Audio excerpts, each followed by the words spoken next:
Started momentarily.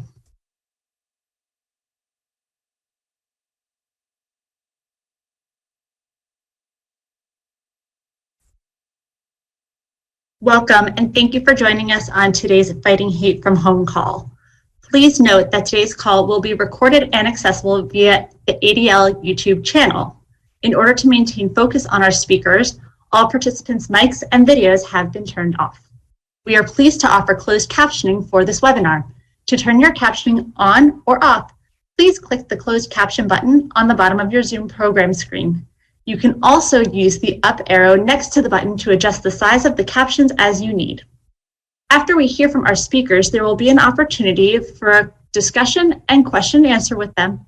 If you are joining us today from a computer, there is a chat option at the bottom of the program where you can type in your question at any time. Alternatively, you can email your question to onlineevents@adl.org. At this time, I'm pleased to welcome ADL's Vice President of Leadership, Deb Leipzig.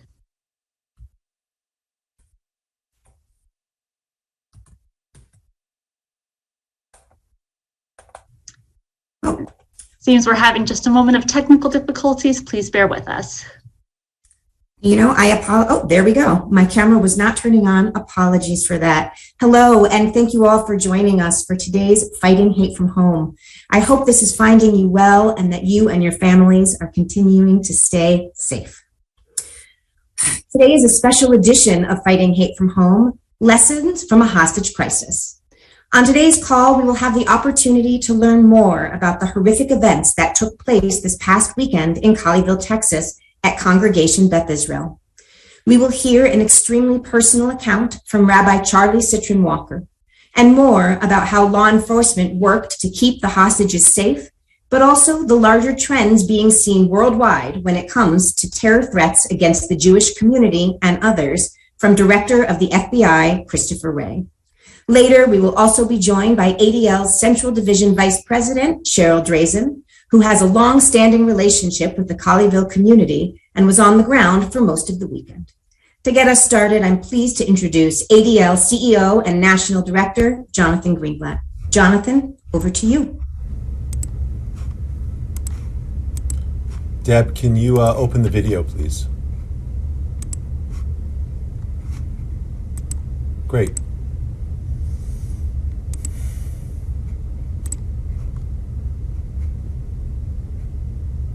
Thank you, Deb, for that introduction, and welcome to all of you on the line today. I just must say this is a really incredibly special and important Fighting Hate from Home.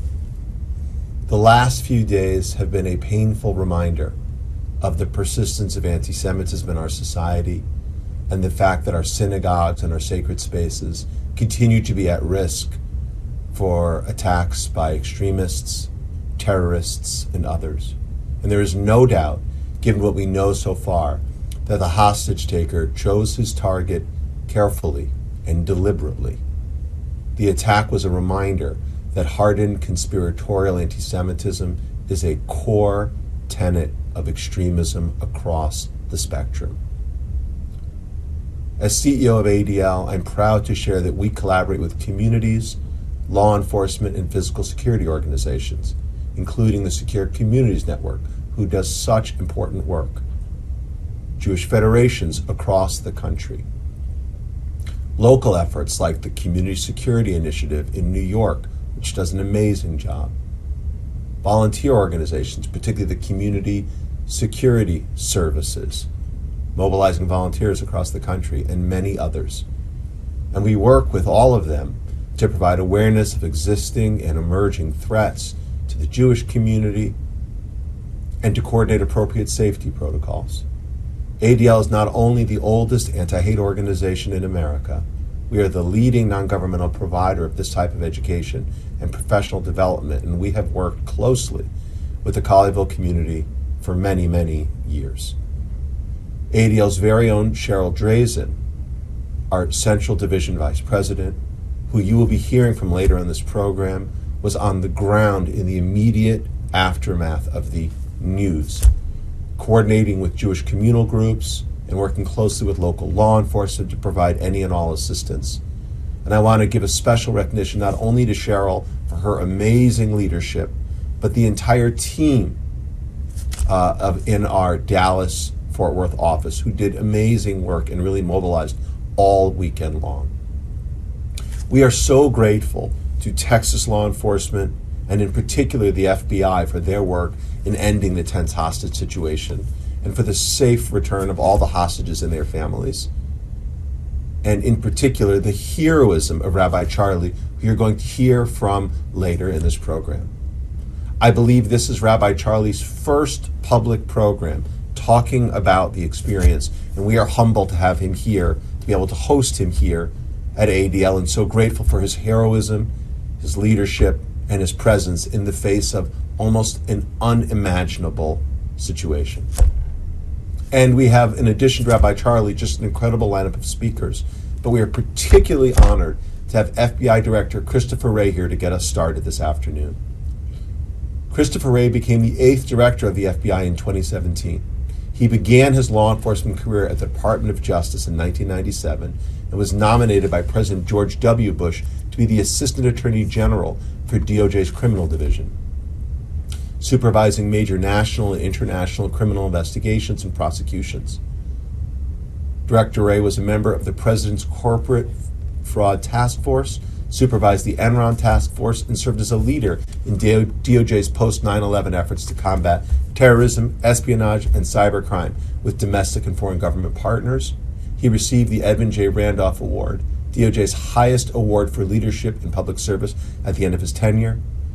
Myself personally, and many of us at ADL, have had the privilege of working with the FBI for many years and coordinating directly with Director Wray, and I can speak to his professionalism, his integrity, and his dedication to his work as a public servant. Director Wray, thank you so much for joining us today.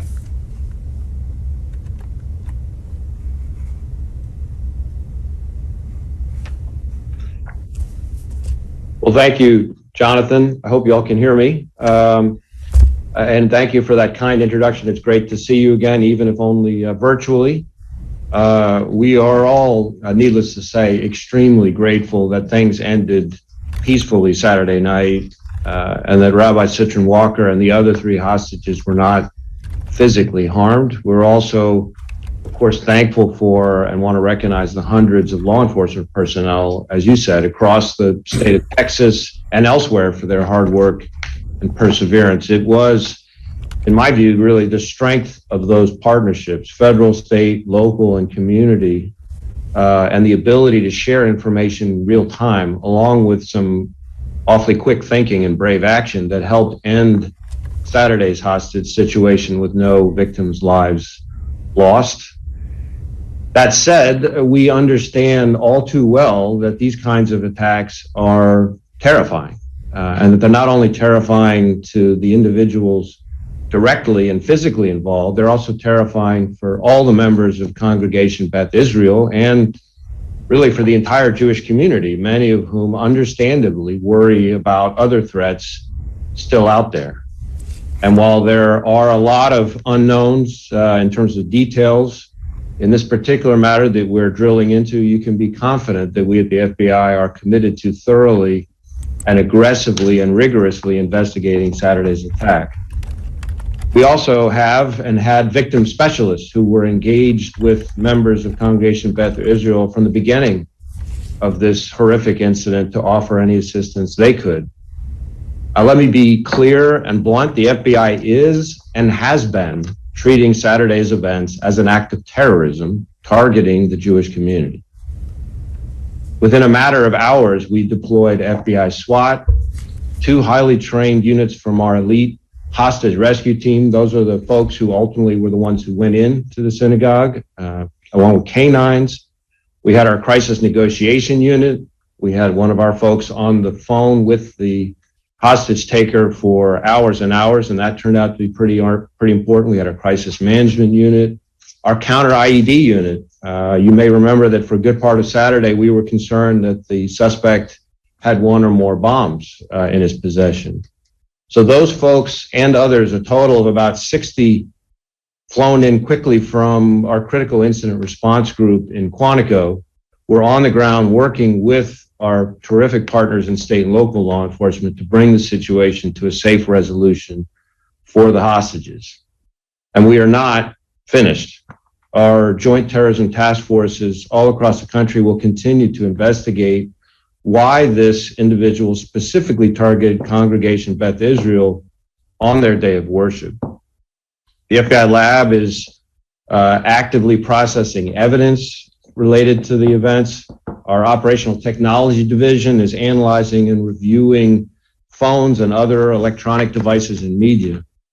And there's a lot more work to be done, and we're committed to seeing this all the way through. This was not some random occurrence. It was intentional, it was symbolic, and we're not going to tolerate anti-Semitism in this country. We recognize that the Jewish community in particular has suffered violence and faces very real threats from really across the hate spectrum. Homegrown violent extremists radicalized by jihadist movements online, foreign terrorist organizations like ISIS and Hezbollah, state-sponsored groups like the IRGC from Iran, and of course, domestic violent extremists, especially racially and ethnically motivated violent extremists. All of them have expressed an intent and acted to do harm to the Jewish community, both here at home and abroad. And it's because of that that we consider the enduring threats to the Jewish community to be among our very highest priorities. No member of a faith-based community should have to worry about acts of violence at their services. To be targeted at your place of worship, a space meant to be a sanctuary in every sense of the word, is, in my view, one of the most heinous acts of violence that can be committed. And unfortunately, we've seen these types of attacks play out far, far too often at synagogues and other houses of worship across the country. It's why I have for some time now set the expectation that leadership in all 56 of the FBI's field offices should be working in their areas with faith communities to build trusted relationships, to maintain open dialogue and share information with the folks who need it the most. And it's imperative that we establish and build those relationships before a crisis strikes. And as the situation last weekend showed, it's those partnerships, training, awareness, and preparation that can make all the difference. You know, there's a saying that the best time to patch the roof is when the sun is shining before the storm. And we don't want to be meeting for the first time in the wake of a tragedy. So I encourage all of you to be continuing to educate yourselves and each other and your members about how to recognize suspicious activity and to be ready and willing to report it.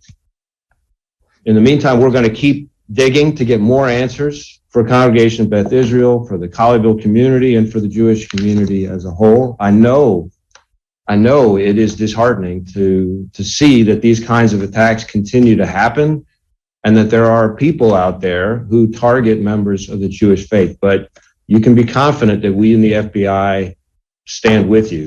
And it is my hope that you will continue to see us as a trusted partner and as a valued resource as we work together in our collective fight against violent extremism. We are committed to working with the ADL, listening to your concerns, and doing everything we can to help and protect the Jewish community. So thank you, Jonathan, and thank you to the ADL for your partnership.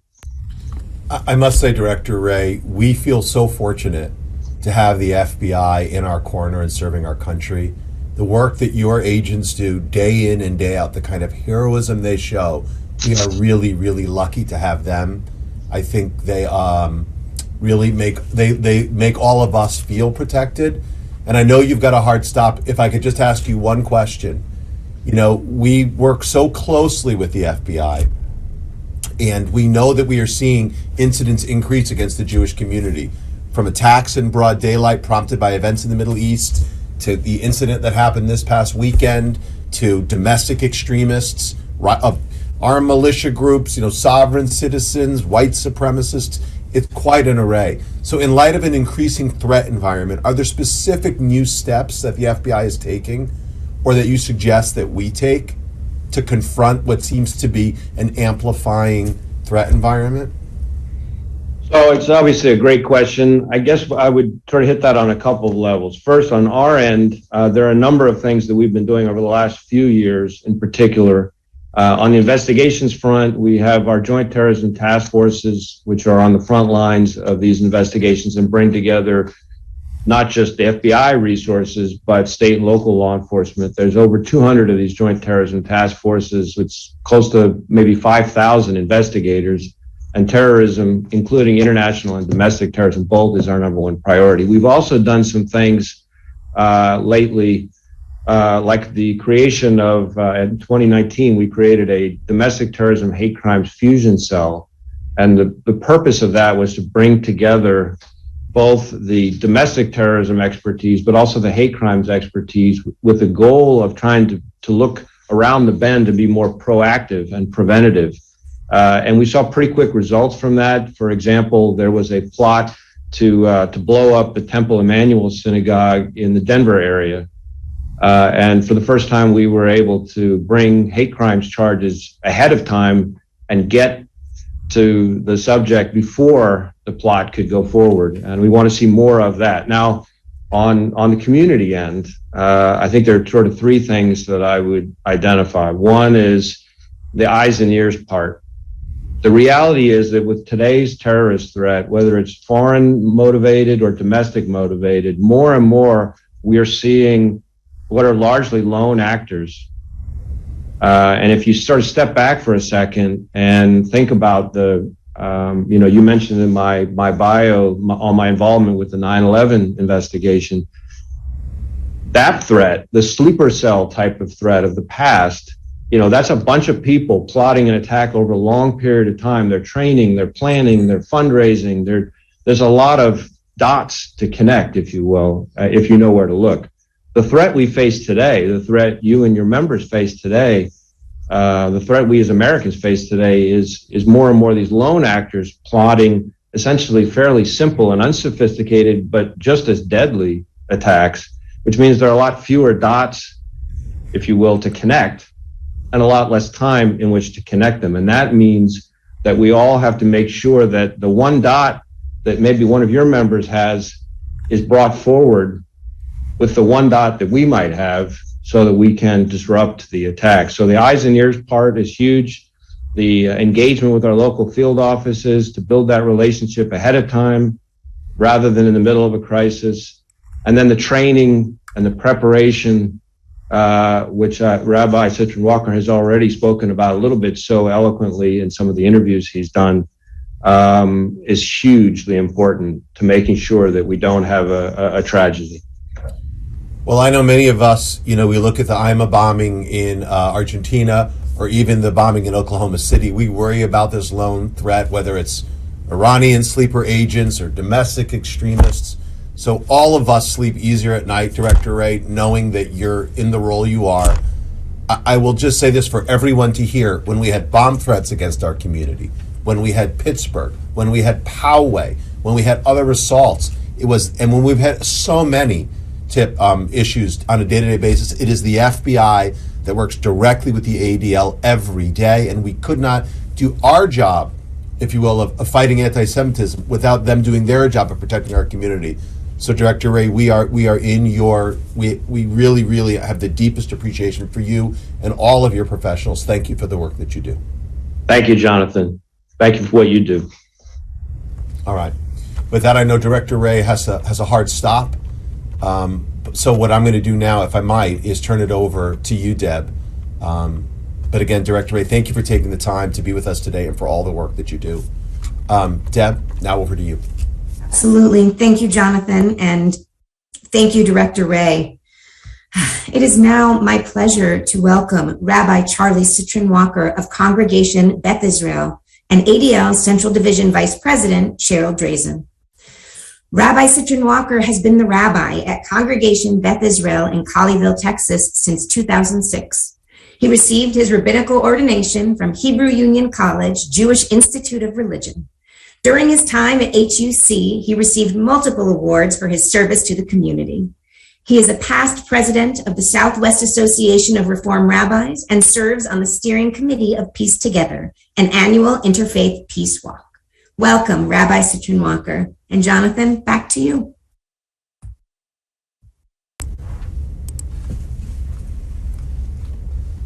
Thank you so much. My frozen. Sorry. Thank you so much, Deb, for that kind introduction. I appreciate it. I just want to take a moment just to recognize Rabbi Charlie, how the weight lifted off the shoulders, not just, I think, of your congregation, not just of the Jewish community, but of the world, when you and the other hostages came out, albeit traumatized, but physically unscathed. We are so grateful that we didn't have to say the Kaddish.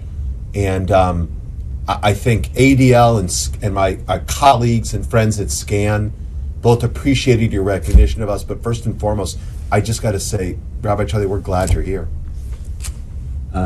I'm pretty glad I'm here too. It means a lot. It means a lot, and I'm glad to be here. Can you talk us a bit about the day itself and kind of how it happened, if you will? Because I think many of us saw your interview on CBS Morning News and have heard secondhand accounts. But Rabbi Charlie, I think this is your first public program, at least to the broad Jewish community, to the world. Will you tell us a little bit about what happened that day? It was a regular Shabbat morning service. I mean, I was scrambling. It was Shirat Hayam. It was the Song of the Sea. That's right. Our Song of Redemption. Right. Was the Torah portion that morning. I didn't get to chant it, unfortunately. And so we had, one person was in early to help get things organized. We had, he came in early. I'm trying to get everything set up and get everything organized. And there was a few different things that, he asked if we had a night shelter. And I said, no, we don't have a night shelter, but it was cold, Texas, it was really cold in Texas. He talked about how he had been walking. He did have a couple of bags, and I did an initial look at him. He looked like he was telling the truth. There were no initial red flags. So we opened the door. We do keep the doors locked. I opened the door for him. You talked to him through the glass door or through a camera, or you were opening the door and speaking to him? No, I just opened the door, just a small ways. I mean, look, at that point, we had, again, 4 people in the synagogue that day. Right? We don't have a huge turnout in person at this point in time. And so yes, we opened the door for him, or I did. And I think it was either me or our member who was there. I had encouraged him to let him in, and then I stayed with him. I walked him into our kitchen. I was the one who got him tea. And while I was doing that, I was talking with him. I was learning more about his story. I was trying to analyze whether or not, he was as he said he was. And again, all of the things that, the sense of nervousness, the darting around, those kinds of things that you might expect. He was calm. He was appreciative. He was able to talk with me all the way throughout, look me in the eye. And so while I was, I didn't have a lot of suspicions. And I mean, I can go on. Where do you want to go from there? Well, I got to ask a question that I heard. So I'll share that I was at home on, it was Shabbat afternoon. I was with my family. We were having lunch, and I got a call from my chief of staff who said, we just got a call from the FBI. There's an unfolding hostage crisis, and apparently the hostage taker wants to speak to a leader in the Jewish community in New York. Would you be willing to speak to them, or could you help facilitate that? I mean, sure. And then we found out he wanted to speak to Angela. So everyone, I think, wants to know, what happened there? So his first demand. Full disclosure, we love Angela. We're big fans. No, I'm I'm a huge fan as well. And so Rabbi Cantor, Angela Buchdahl, he mentioned her by name. He mentioned her by name because he knew that she played guitar. He knew that, right? Like, I don't know how or why he chose her exactly, other than the fact that he thought that she was the most influential rabbi. Not that this is going to go to Angela's head. And right. And I was thinking, this guy really believes that Jews control the world. But in that moment, he's like, you need to get Angela Buchdahl on, well, not that he was pronouncing her last name right, but you need to get her on the phone now, right? I did what I could to get her on the phone. Now, did that surprise you when he said, I want to speak to Rabbi Angela Buchdahl? Angela and I did talk about this when he was making this demand, mm-hmm. and I didn't understand why. Mm-hmm. And then I understood a little bit more about what he was looking for and what he was hoping for. Like Angela and I laughed about this. I thought we were in trouble because I knew that what he didn't. I knew that Jews did not control the world. I knew that Angela was going to not know what to do in this situation either, right? But I tried to explain to him to the best of my ability that it doesn't work that way, but I was able to meet that demand. We were able to get on the phone with Rabbi Cantor Buchdahl. Well, I just want to ask another question or two before we turn to Cheryl.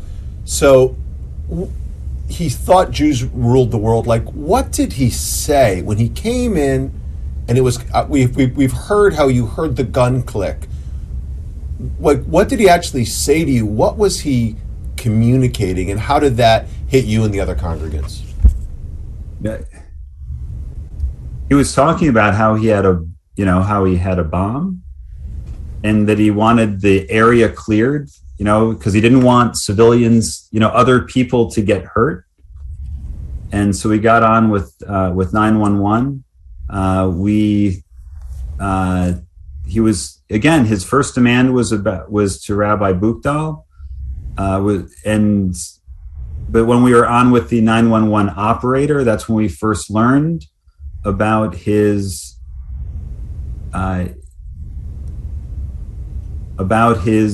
desire, right, with regard to Dr. Afia. And it was, the whole situation, like, I don't remember all the details, but it was basically the notion that Jews were more important in his mind than everyone else, and that America would do more to save Jews than it would for anyone else. Mm.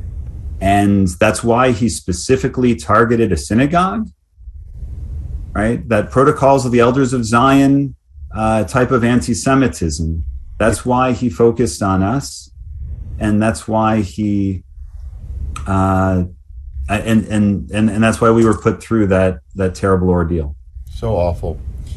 So I'm gonna go to Cheryl in a moment, but I do want to ask one additional question. So at the ADL, our raison d'etre is to fight anti-Semitism and all forms of hate, and we believe you've got to have security, and you've got to have systems, and you've got to have training like you do, and we'll talk about that ADL training in a moment, and the training you get from SCAN, let alone from DHS and others. So you need security and safety, but we also think, you can never build walls high enough, and you also need security through solidarity. And the importance of working with other communities and building bridges is some of the most important preventative work that we can do. So I've got to ask, I know this is a personal commitment of you and your work. Can you talk to us a little bit about that work that you've done over the years, Rabbi Charlie, and how that fits into your kind of worldview on the heels of this incident? I can say that thankfully we had and we have amazing relationships with the entire interfaith community, the Muslim community, the atheist community. The Peace Together network is fantastic. And it goes back before that. We have really great relationships with the mayor of Colleyville, and with the police department and fire. I was literally texting and emailing in small moments when I could with the Colleyville police chief, because I had a cell phone, because those relationships were there. Our congregation, thanks to the work of our current president, Mike Finfer, who is our house chair, we had a security plan in place. We had we have Homeland Security grants that we are working towards helping make things more secure. Security cameras that assisted when the FBI needed them. We had a lot of resources because we had done a lot of the planning in place, in addition to the actual courses that we took. That I took personally, that was offered to the congregation, and again, it was we did work with the FBI. I went to the FBI to have a session. The ADL has done. I've attended multiple sessions with them. Secure Communities Network had an advisor come out and do a session and walk through specific pieces of it, and also with our local PD, Colleyville Police Department. All of it was helpful.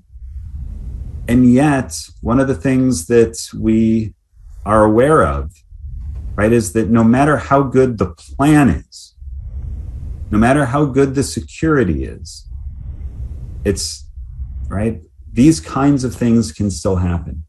And we were unfortunate to have it happen at Congregation Beth Israel. And we are so fortunate. I am so grateful that I'm able to be here. Well, so are we. And I will say, I mean, the nature of this webinar doesn't lend it to it, but I don't know if you saw, Dak Prescott did not have a great game last weekend.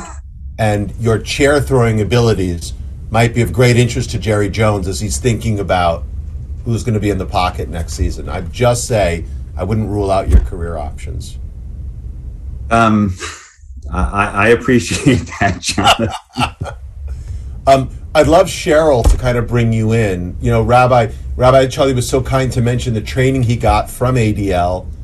And again, it's humbling to do that. Can you talk a little bit about the training that you've done, Sharon, the education work that you've done, at Congregation Beth Israel and in the Dallas-Fort Worth area and Texas generally? Of course, Jonathan. And I too am deeply touched to learn that Rabbi Charlie credits even ADL for a little part of his survival on Saturday. And the training comes in many forms, a lot of which has evolved over the years. And Rabbi Charlie and his congregation has had a long time relationship with ADL. So some of that direct security work that he's talking about isn't in ADL's wheelhouse today, but that mantra that you have a relationship with law enforcement, that you take security training seriously, is a conversation that I have with all of the rabbis in our community, including Rabbi Charlie, on a regular basis. Today, that work with ADL is in collaboration with whether it's ASEAN or federations who use CSI, CSS, to really provide an awareness of the emerging threats to a local Jewish community and to coordinate appropriate safety protocols. As I've shared, and I've had the opportunity to worship at Congregation Beth Israel, Rabbi Charlie doesn't open a service without going through security protocol. It may not be the most exciting opening you've ever heard to worship, but it's incredibly practical and it's a lot of muscle memory for the entire congregation. And I attend a lot of services and I can tell you, I don't see it everywhere. And we urge people to be in relationship with law enforcement. I can tell you from spending the day on the ground in what turned into snow flurries in Texas that afternoon, everyone knows Rabbi Charlie. There is no one who walked through a room, a building. When I rode up the elevator at City Hall to meet with the mayor, the person working the elevator said, you're here to help Rabbi Charlie. I love Rabbi Charlie. This person absolutely, he's an entity and a connector in his own community. With respect to law enforcement training, and something that we're really proud of the work we're doing in Texoma and my colleagues across the country, we are the leading non-governmental provider of education and professional development to law enforcement. LEAS, or virtual LEAS, which Director Ray referred to, every FBI agent and analyst is required to attend that training program. And as I was standing at Good Shepherd Catholic Church, looking down the street, basically at the congregation, and then where law enforcement was, the team that came in from Quantico that we've all heard about and was so instrumental, they were all trained in that program in taking the lessons of the Holocaust and applying them as members of law enforcement to the work that they do. Anti-Semitic training. Rabbi Charlie has been well aware that his congregation needed to be well voiced in anti-Semitism. He's brought our Words to Action program to his teens. He's brought programs about anti-Semitism on campus to his congregation. For parents and grandparents whose biggest question is, when we choose a college, what's that going to be like? How do I make a toolbox so that my child or grandchild can be successful in an environment where they don't have me holding their hand? The Federation of Tarrant County pre-COVID funded a series that Rabbi Charlie did with ADL, focusing on all aspects of hate and anti-Semitism. It was really a tremendous community program. Again, having people practice that muscle memory of how to call anti-Semitism every single time they see it. That's great, Cheryl. Thank you for that. Very comprehensive and helpful. I guess I want to ask you one more question. We're getting a lot in the chat, suffice to say. But I just want to ask, and this, you know what, Cheryl, this is for you or for Rabbi Charlie. At the grassroots level, okay? I mean, look, it's interesting. We're talking this month, and it's almost 7 years to the day of the shooting at the kosher supermarket in Paris. And we know last May, around the fighting in Gaza, kosher restaurants were vandalized all over Los Angeles. Whether it's restaurants or supermarkets or synagogues or JCCs or Federation offices, I mean, we can never keep everyone safe enough. So like at the ground level, like what else do you think, what would your thoughts be on what we can do as a community to protect ourselves and our neighbors, to make sure nothing like this ever happens again? That's for either of you. I'll jump first, but I'm pretty sure that Rabbi is going to have better ideas than I do. If I had the magic recipe, Jonathan, you know I would have put us out of business a long time ago if I could shut this down. Right. But building bridges. I think building bridges with other people in the community so we know them before we're in crisis. I saw that working beautifully on Saturday. People weren't introducing themselves for the first time. People were supporting one another. Spending time outside our own echo chambers, hearing ideas that are different from our own, and speaking up when we see hate and demanding that others do the same. I can't tell you how much outreach I've received from around the country, the greater ADL family who want the Dallas or Fort Worth paper to see the coverage and feel like their local media or even national media may not be paying enough attention. I urge them to let their station know, let their newspaper know, if they didn't get adequate attention on anti-Semitism, speak up, say something about it. And maybe a little Pollyanna, but I think doing something good for someone else. Acts of kindness can be just as contagious as acts of hate. And we should do our very best to spread them whenever we can. And I'll turn it over to Rabbi. I would say ditto to amen and amen to all of that.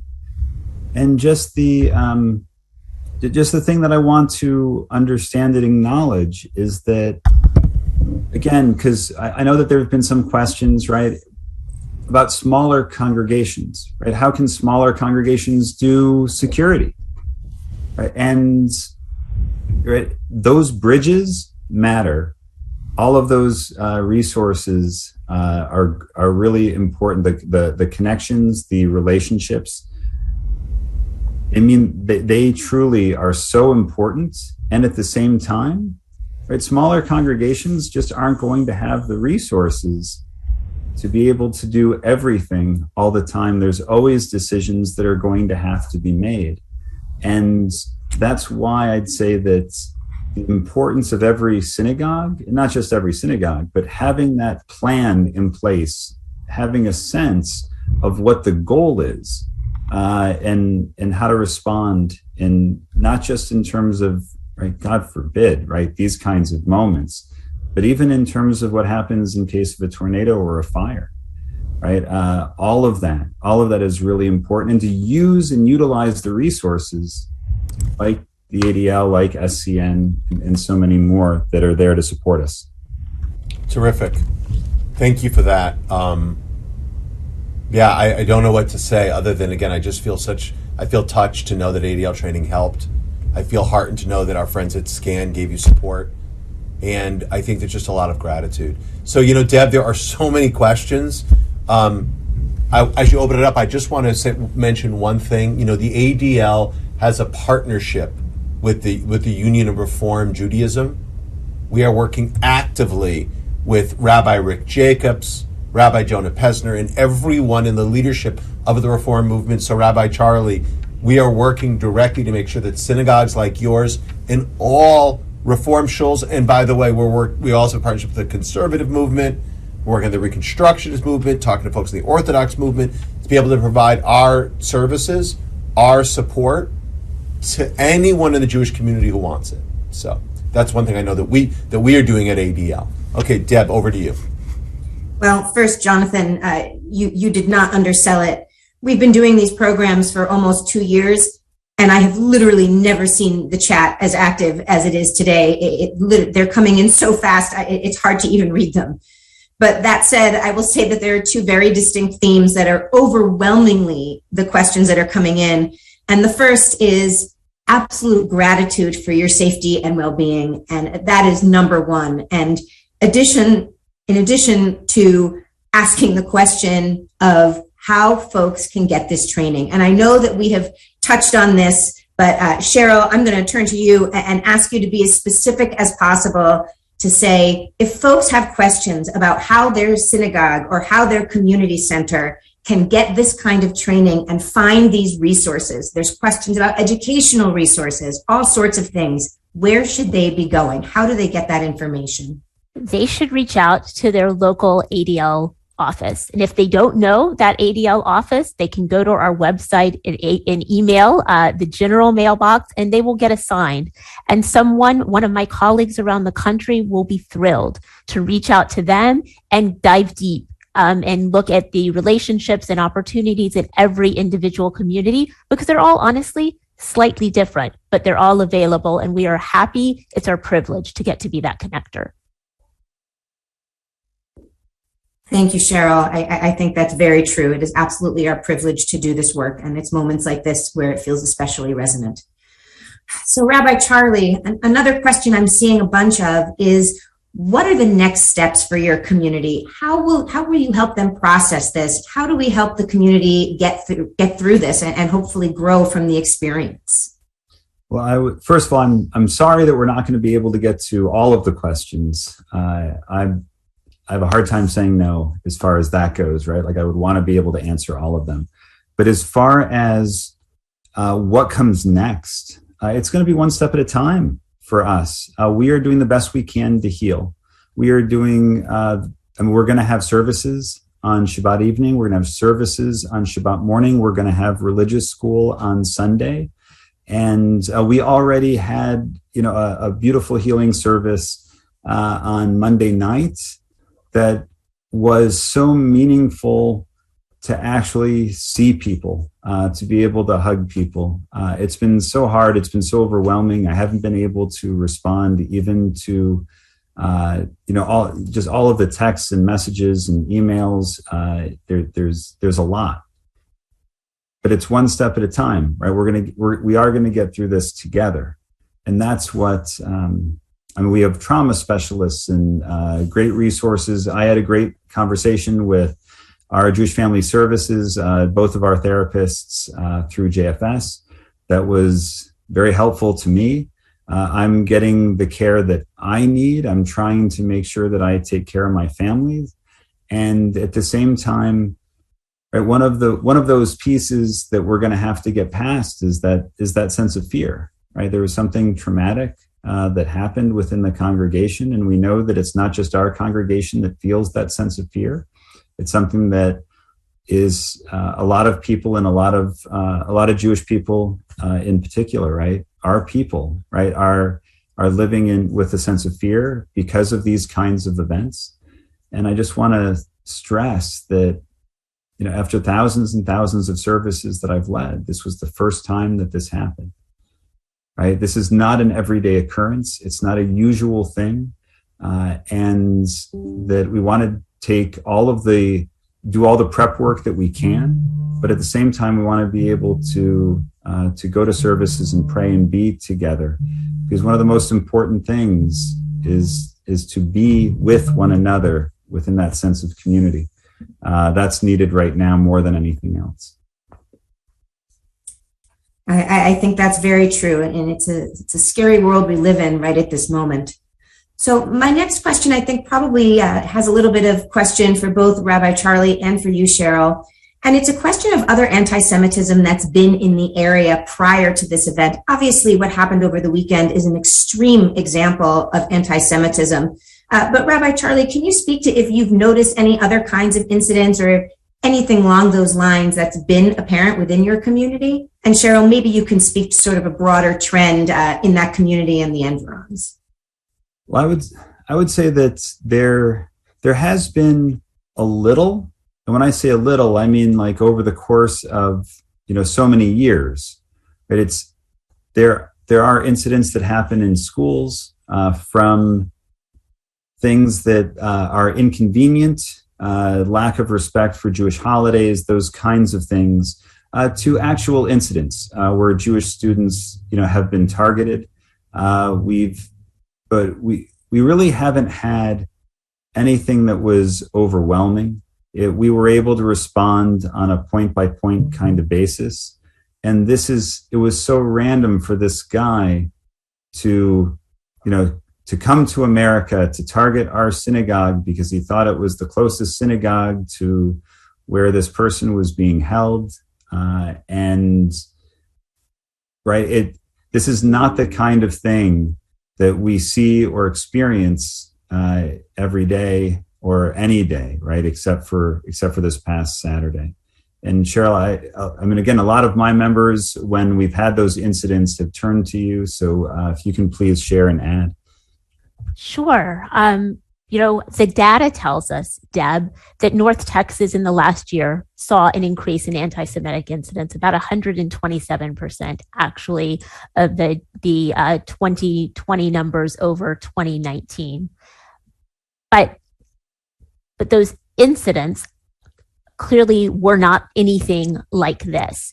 And when we look at themes, I think that we see that the normalization of any kind of hate, and particularly anti-Semitism, matters. When things go unnoticed or unreported, Rabbi Charlie and so many of his colleagues around the Metroplex have been such amazing partners in encouraging people to report. So part of me wants to think that some of those higher numbers are the actually active ability of people saying, hey, I'm not going to let this one pass. I'm actually going to turn it in, even though I dealt with the teacher or dealt with the administrator or the employer on it. I'm not going to brush it under the rug. We have seen, and I know we've talked about with our ADL family, Holocaust denial as a form of anti-Semitism. For those of you who watch the news and are just learning Metroplex geography, you know that the South Lake Carroll district is very close to Colleyville. And so for sure, some of those conversations that we have about whether there are alternative views to the Holocaust, which Rabbi Charlie partnered with me on in really addressing directly with the school board. There is a name for an alternative view to the Holocaust, and that name is anti-Semitism. And we were incredibly clear with the community about where we stand, but but for sure, was there foreshadowing for an event like this, Deb? The answer is a hard no. Thank you both for those answers.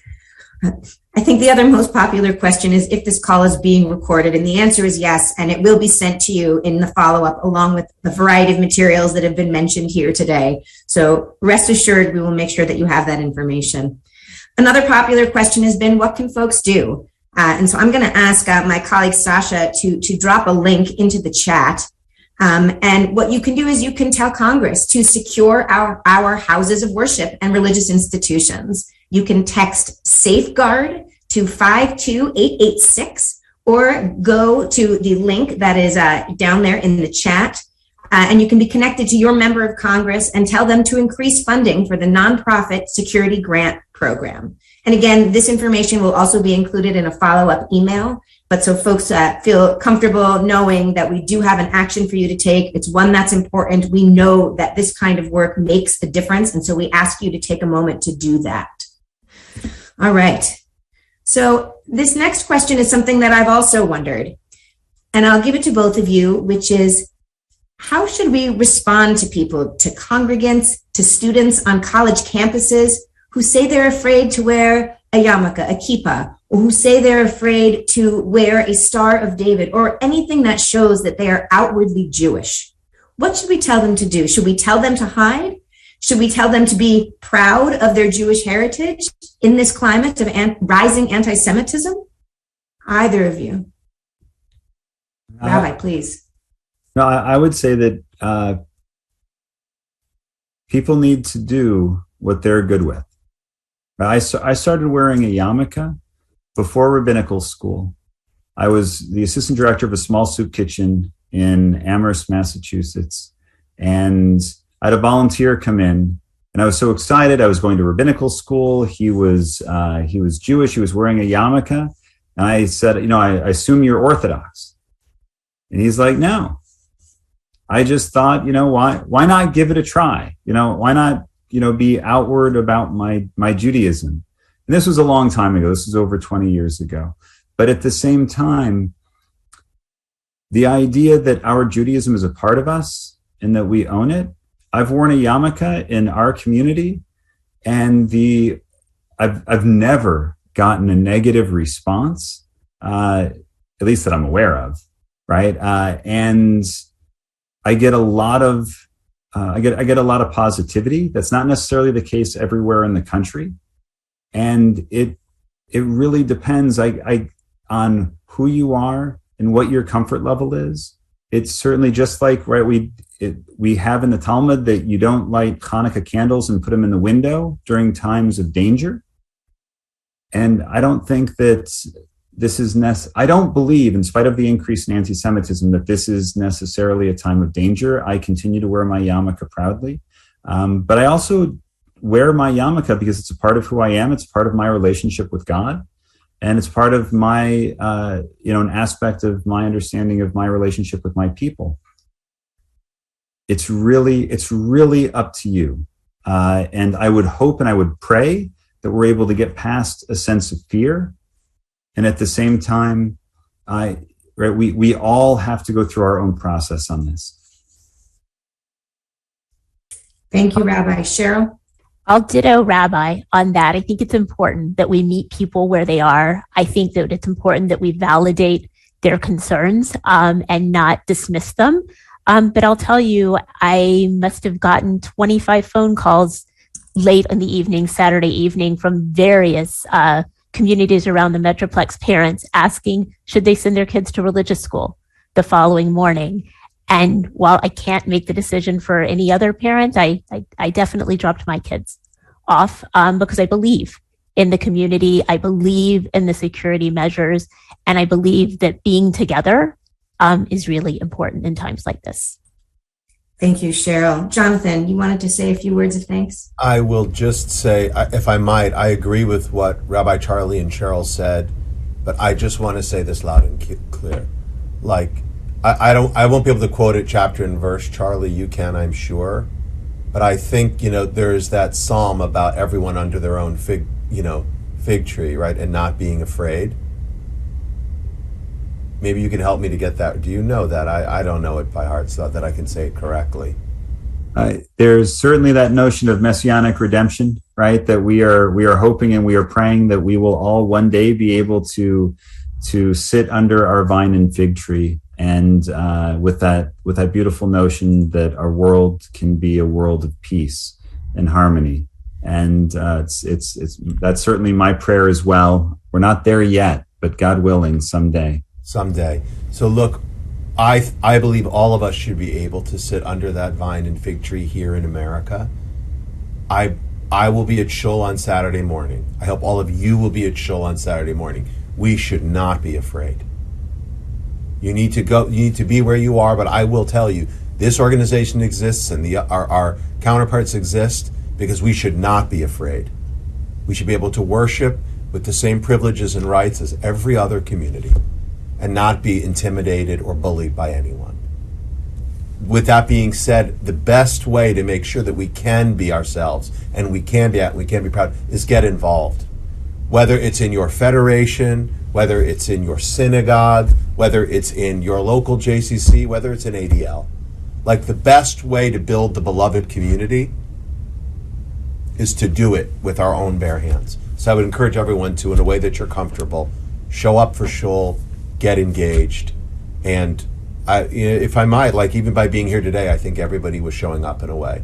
Once again, thank you, Cheryl, for your extraordinary work over this last 96 hours. It has been nonstop. I'm grateful for you and everyone on your team, which you do every single day for ADL. I want to thank again Director Ray for the leadership, the heroism of the FBI, and I particularly want to thank you, Rabbi Charlie, for your extraordinary courage. All of us are glad you're with us today. All of us, I think, are literally humbled by your humility. And, kol hakavod. Thank you. Thank you. Thank you so much to all of our speakers today. This was really an extraordinary conversation. We have one more action that you can also take, and that's to help confirm Deborah Lipstadt as the U.S. Special Envoy to monitor and combat anti-Semitism. We're going to drop a link for that in the chat as well, and we'll also put that in our follow-up materials.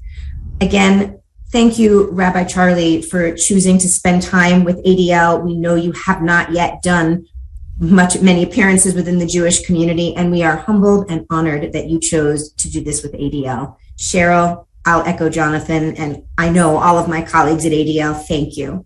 Thank you for the extraordinary work that you do every day, and especially for the work that you have done in the last 5 days. It's quite something, and I think we all can imagine, if we don't already know, it takes a huge toll, and we thank you for that.